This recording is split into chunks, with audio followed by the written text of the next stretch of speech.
এর প্রভাব কি হলো?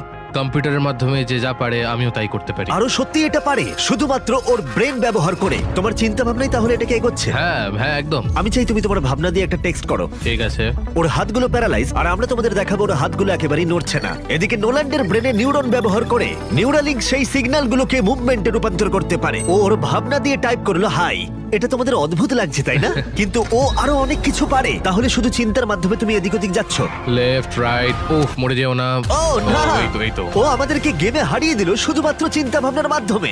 আমি কখনো ভাবিনি যে এটা আমাকে এমন কিছু করতে দেবে। ফিউচার টেকনোলজি শুধুমাত্র আমাদের মাইন্ডকে সাহায্য করে তাই নয়, তার সাথে বডিকেও করে। যেমন হলো কাই, 12 বছরের একটা ছেলে যার একটা হাত নেই, যাকে রাস্তার ধারে ফেলে রাখা হয়েছিল। আর এই জিনিসটা আমরা এখন কাইকে দিতে চলেছি। এটা কঠিন। আর ও জানেও না ও একটা ফেক ডক্টরের চেম্বারে রয়েছে। আর সব থেকে অ্যাডভান্স বায়োনিক আর্ম ওকে দেওয়া হবে। $25,000 একটা বায়োনিক আর্ম, যা ওকে একটা সুপার হিরো মুভমেন্ট দেবে।